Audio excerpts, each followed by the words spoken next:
네, 꼭 필요한 부동산 정보가 함께하는 시간입니다. 이현진 기자의 톡톡부동산. 오늘도 이현진 기자 나와 있습니다. 어서 오세요. 네, 안녕하세요. 네, 오늘은 어떤 내용으로 이야기 나눠볼까요? 네, 요즘 부동산 시장 상황을 보면요. 여러 가지 악재들도 많고 불확실성도 상당히 높은 상황인데요. 이런 상황에서 내 집 마련을 고민하시는 분들 계실 것 같습니다. 현재 부동산 시장은 여러 가지 규제들로 인해서 좀 위축된 모습이지만 분양 시장은 좀 안정돼 있습니다. 하지만 대출 부담이 커서 신중하게 좀 고민을 하셔야 될 것 같은데요. 오늘 자세한 상황 살펴보도록 하겠습니다. 네. 불안정한 부동산 시장 상황과 대출 부담에도 비교적 안정적이라고 볼 수 있는 분양 시장에서 내 집 마련의 꿈을 이룰 수 있을지 오늘 자세히 알아보겠습니다. 우선 부동산 시장 상황부터 살펴볼게요. 아파트 가격이 어떻습니까? 네, 아파트 가격을 먼저 말씀을 드리면 올해 들어서 계속해서 상승하고 있다. 이렇게 먼저 결론을 말씀드릴 수 있을 것 같습니다. 올해 초만 해도 아파트 가격이 좀 불안한 모습을 보였었는데요. 하지만 대선과 이제 이런 불확실성들이 사라지면서 아파트 가격이 계속해서 상승폭이 커지는 모습을 볼 수가 있었습니다. 특히 서울하고 경기, 인천 지역에 상승세가 두드러지고 있는데요. 아파트값 상승폭이 점차 커지는 모습을 볼 수가 있었습니다. 서울 아파트 매매가 상승률을 수치로 좀 자세하게 살펴보겠습니다. 1월 달에는 0.03%로 큰 변동폭이 없었는데요. 2월 들어서 0.1%, 3월 들어서 0.2% 올랐고요. 4월에는 0.33%로 상승폭이 점차 커지고 있는 모습을 볼 수가 있었습니다. 네, 대선과 같은 불확실성이 해소되면서 내 집을 찾는 수요자들이 움직이기 시작했다고 볼 수 있을 것 같은데요. 그 안에서 가격 조정도 이루어지는 분위기입니다. 서울 내에 또 오름세가 특히 두드러지는 지역은 어딜까요? 네, 그렇습니다. 일단 다들 많이 예측하시는 것처럼 강남이 상승을 주도하고 있습니다. 그러니까 전국 아파트 가격이 조금씩 오르는데요. 그중에서도 상승폭이 큰 게 서울이었습니다. 이 서울 상승폭을 이끈 게 바로 강남 재건축이라고 할 수가 있는데요. 올해 들어서 강남 재건축 아파트들의 사업이 이제 본격화되면서 오름세가 두드러지는 모습을 볼 수가 있었습니다. 특히 이제 이주를 앞둔 강동구 둔촌주공 아파트하고요. 강남구 개포주공 1단지가 굉장히 많이 올랐습니다. 그래서 이 단지들이 상승세를 이끌면서 그 단지가 속해 있는 구도, 월등히 이제 그 상승폭이 높았는데요. 강동구와 강남구 매매 가격을 살펴봤더니 0.46%, 0.18%로 급등하는 모습을 볼 수가 있었습니다. 이 지역은 아무래도 오랫동안 재건축에 대한 기대감이 있었고요. 그리고 뭐 신분당선 착공 아니면 영동대로 지하공간 복합개발 같은 여러 가지 지역 호재들이 겹치면서 계속해서 아파트 값이 상승하는 것을 볼 수가 있었습니다. 강남구와 강동구의 매매가가 오르고 있습니다. 강북은 어떤지 좀 살펴볼게요. 강남과 차이가 많이 납니까? 네, 일단은 강북 역시 오르고 있다라고 말씀을 드릴 수가 있을 것 같은데요. 강남보다는 상승폭이 덜하지만 강북권 역시 상승세가 이어졌습니다. 강북도 0.11%로 상승폭을 계속 키우고 있는데요. 강북 역시 여러 가지 호재들이 있습니다. 지역별로 좀 차이가 있지만 뭐 우이 신경전철 개통이 이제 호재로 작용한 동대문구 같은 경우에는요. 0.14% 올랐고요. 또 한강변 일대 재개발 영향으로 성동구도 0.18% 상승했습니다. 서울의 아파트 가격 상황을 살펴봤고요. 전국적으로도 좀 볼게요. 전국적으로 어느 지역이 많이 올랐나요? 일단 전국적으로 좀 많이 오른 곳은 세종시라고 할 수가 있습니다. 세종시는 뭐 작년에 재작년에도 계속해서 아파트 가격이 상승을 했는데요. 올해도 역시 상승세를 이어가고 있습니다. 세종시 아파트 매매 가격은요. 0.26%로 전국에서 최고치를 기록을 했습니다. 올 들어서 세종시 아파트 같은 경우에는 매매가 상승률이 가장 높은 수치로 오르는 모습을 계속해서 관찰할 수가 있었습니다. 부동산 시장 상황이 좋았던 부산 등 대도시가 아니라 세종시의 아파트 매매 가격 상승률이 가장 높은 것으로 나왔는데요. 그 이유가 무엇일까요? 일단 세종시를 둘러싸고 이제 여러 가지 호재들이 많았습니다. 세종시는 정부에서 계획적인 신도시로 개발된 만큼 또 깨끗하고 여러 가지 공무원들이 거주해 있다는 장점들이 있는데요. 특히 지금 세종시가 가격이 오르는 건 아무래도 행정수도 이전이라는 공약 때문인 것 같습니다. 그 문재인 대통령이 이제 대통령이 되기 이전에 행정수도를 세종시로 이전하겠다라는 공약을 발표하면서 그에 따른 호재가 굉장히 많이 작용을 했습니다. 실제로 세종시의 5월 주택사업 경기 실사지수를 좀 살펴봤는데요. 102.8을 기록했습니다. 그러니까 전국 평균이 96.8이었는데 그거보다도 훨씬 웃도는 상승률을 보였고요. 그런데 이 수치가 100 이상이면 앞으로 부동산 경기가 좋아질 거라고 응답한 업체가 많다는 뜻입니다.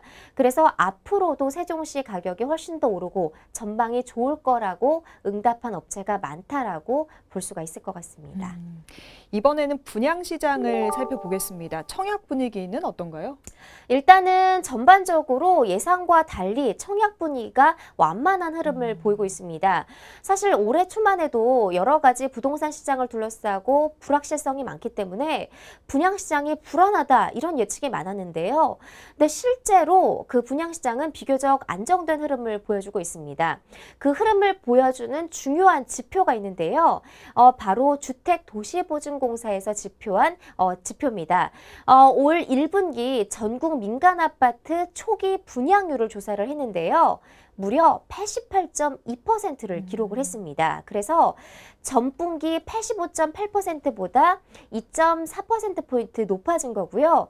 또 작년에도 같은 기간에 78.6%를 기록했는데 그거보다 무려 9.6% 상승한 수치라고 할 수가 있습니다. 그러니까 수치로만 보면 이렇게 높은 수치인데요. 초기 분양률은 분양시장에서 굉장히 중요한 지표라고 할 수가 있습니다. 그래서 올해 초에 예상과는 달리 청약 열기가 계속해서 뜨거운 모습을 볼 수가 있었습니다. 지금 말씀하신 초기 분양률은 일반 분양률, 그냥 분양률과는 다른 건가요? 네, 제가 앞서서도 이 초기 분양률의 의미가 굉장히 중요하다라고 말씀을 드렸는데요. 초기 분양률은 말 그대로 초기에 아파트가 완판되는 비율이 높다라는 의미입니다. 그래서 분양 개시일 이후에 3개월에서 6개월 사이에 실제 계약률이 높다라는 의미인데요. 제가 앞서서 5월 달에 88.2%라고 말씀을 드렸는데 이건요. 그 청약 당첨자 10명 중에 9명이 3개월에서 6개월 안에 매매 계약을 했다라는 의미라고 볼 수가 있습니다. 그래서 사실 청약 경쟁률이 아무리 높아도 계약하는 수치가 낮을 수가 있는데요. 올해 분양시장은 청약 경쟁률은 비교적 완만하더라도 계약률이 높다라는 의미에서 훨씬 더 분위기가 좋아졌다라고 볼 수가 있는 겁니다. 네, 청약에 당첨되었을 때 포기하는 사람이 줄어들고 계약을 하는 사람이 늘었다는 뜻인데요. 그럼 최근에 초기 분양률 상승세를 어떻게 해석할 수 있을까요? 네, 일단은 이제 지난해와 비교를 해보면 청약 경쟁률 수치로만 보면 낮아졌습니다. 그런데 그게 중요한 게 아니라 청약 경쟁률이 아무리 높아도 포기하는 사람들이 있거든요. 그런데 올해 분양시장은 그렇지 않다라는 겁니다. 청약 경쟁률은 비교적 완만하지만 계약하는 사람들이 굉장히 많아서 오히려 탄탄한 분양시장이 되어가고 있다는 분석인데요. 그래서 올해 분양시장은 그 실수요자 위주로 재편됐다라고 볼 수가 있을 것 같습니다. 왜냐하면 아무래도 그 투기가 가미가 되면 경쟁률이 높더라도 계약을 하는 사람이 많지 않습니다. 그런데 정말 내 집 마련을 위해서 청약한 사람들이 계약률이 높게 나타난다는 겁니다. 그래서 올해 분양시장은 실수요자가 중심이 돼 있다라고 볼 수가 있을 것 같은데요. 이 분양시장이 활성화되기 시작하던 그 2015년에 전국 초기 분양률이 80%를 기록을 했었는데요. 하지만 중간에 이 단타 시세 차익을 노린 투기 수요가 굉장히 많이 증가하기 시작합니다. 그래서 초기 분양률이 떨어지는 모습을 보였고요. 그리고 이제 지난해 정부에서 이런 투기 세력이 굉장히 많이 가미하다 보니까 113 대책을 발표를 했습니다. 그 이후에 분양시장이 좀 저조한 거 아니냐 이런 모습을 예측을 할 수가 있었는데 그런데 이제 정부의 그 의도대로 투기 세력은 사라졌고요. 대신에 실수요자가 분양시장에 굉장히 많아지는 모습을 보이면서 초기 분양률이 다시 회복됐고 85%까지 급증하는 그런 모습을 보이고 있습니다.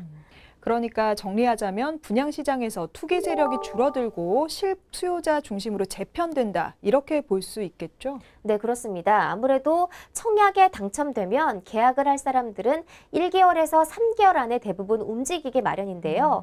지금 이제 청약 시장은 대부분의 청약자들이 정말 계약을 하기 위해서 분양시장을 찾는다. 이렇게 분석을 할 수가 있을 것 같습니다.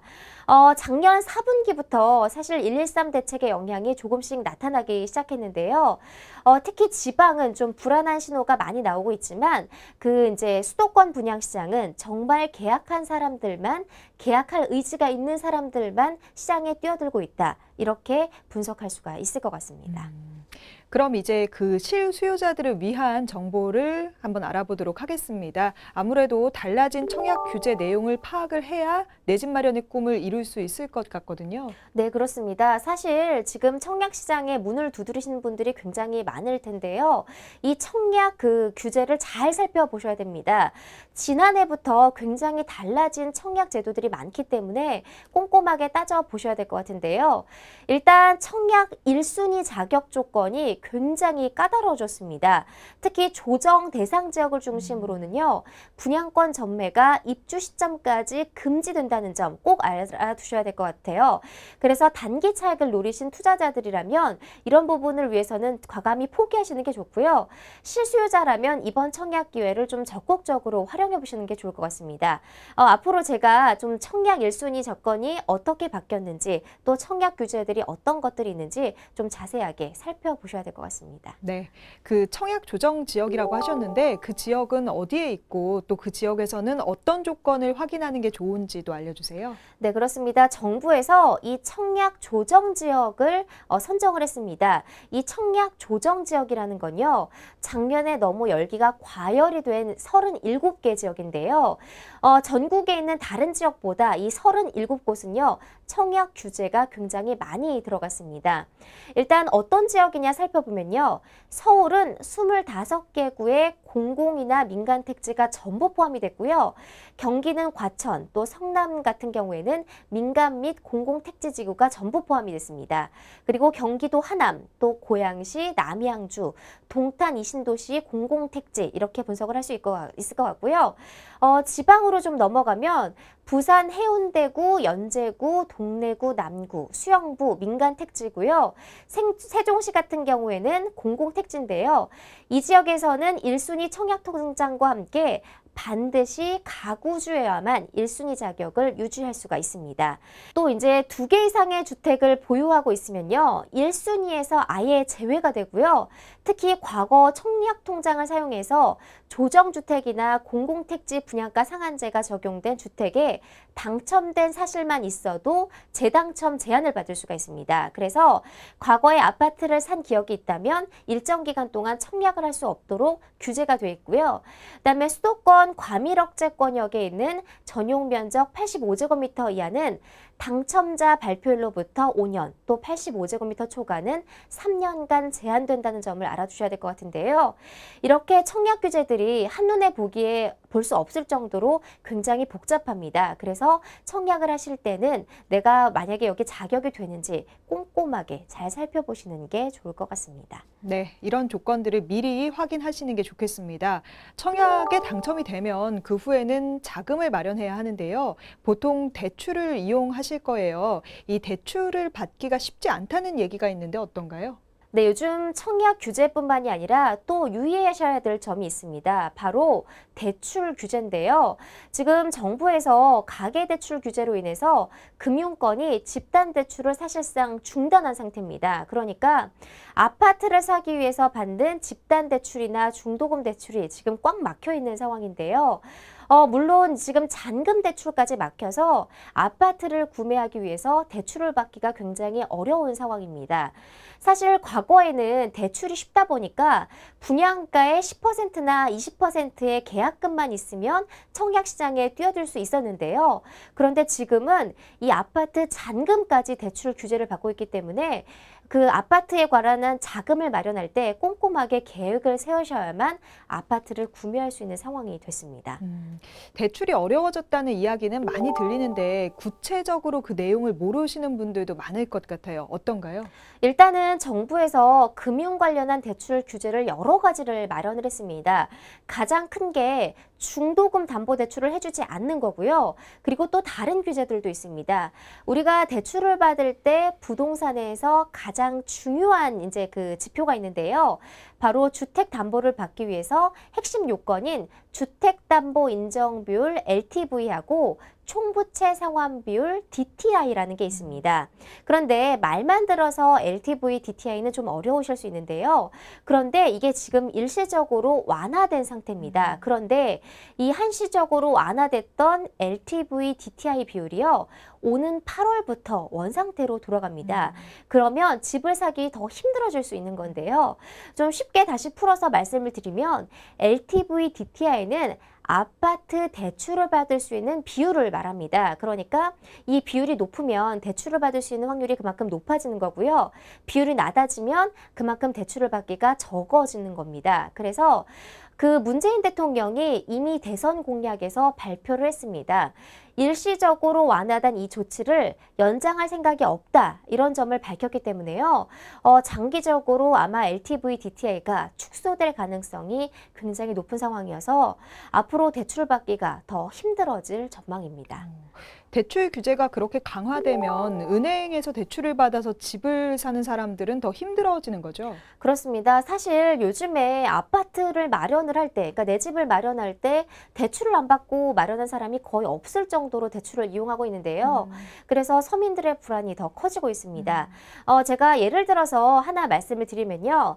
한 직장인이 서울에 있는 5억 원짜리 아파트를 구매한다고 가정을 했을 때요. 주택담보를 받는 대출, 제가 LTV, DTI를 말씀을 드렸는데 LTV가 70%라고 하면요. 3억 5천만 원까지 대출이 가능합니다. 그런데 이 LTV 비율이 낮아지면 50%가 되면요. 2억 5천만 원까지만 가능해집니다. 그러니까 대출을 받을 수 있는 비율이 LTV 비율이 얼마냐에 따라서 1억 원가량 줄어들게 되는 거죠. 그러면 서민들 입장에서는 대출을 받기 힘들면 나머지를 내 자본금으로 충당해야 되기 때문에 앞으로 내 집 마련하기가 훨씬 더 어려워진다라고 볼 수가 있을 것 같습니다. 새 정부가 시작이 됐으니 주택담보대출 조건이나 내용이 좀 달라지지 않을까요? 네, 그렇습니다. 아무래도 이제 새 정부 들어서 아직까지는 구체화되진 않았지만 여러 가지 규제나 대책을 내놓을 것으로 예상이 되는데요. 지금 예상되는 규제가 바로 DSR이라는 겁니다. 사실 업계에서는 이게 도입이 되면 서민들에게 굉장히 큰 타격을 입을 거라고 전망을 하고 있는데요.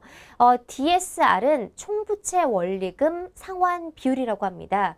말이 좀 어렵죠. 그런데 간단하게 말씀을 드리면 대출을 갚기가 굉장히 더 까다로워진다는 점입니다. 이 DSR은요. 갚아야 하는 돈을 연간 소득으로 나눈 비율인데요. 그래서 그거의 DTI와 개념이 좀 비슷할 것 같지만 좀 다릅니다.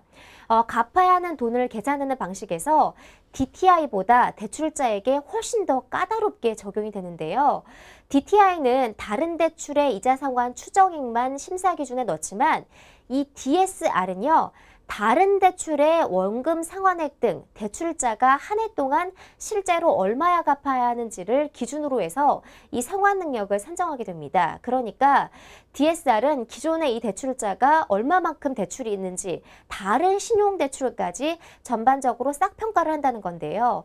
그리고 앞으로 갚을 능력이 있는지 이런 것까지 굉장히 까다롭게 심사를 하기 때문에 앞으로 대출 받기가 훨씬 더 힘들어질 전망입니다. 이 DSR을 적용하면 구체적으로 대출 가능 금액이 얼마나 줄어드는 건가요? 일단 DSR 방식을 변경이 되면요. 소득의 약 30%만 대출이 가능할 것으로 보입니다.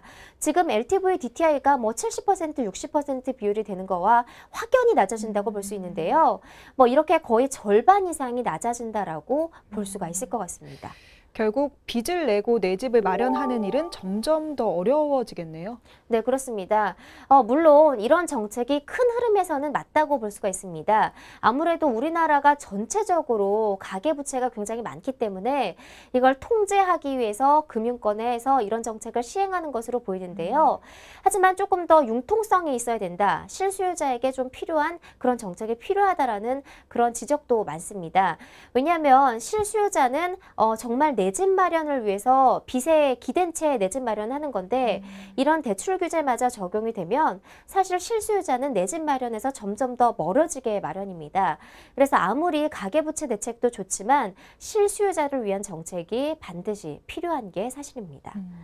무리한 대출은 규제하는 게 맞지만 또 서민들의 내 집 마련의 꿈도 멀어지는 것 같아 안타까운 마음도 듭니다. 톡톡부동산 오늘은 여기서 마칩니다. 이현진 기자 고생했습니다. 네, 고맙습니다.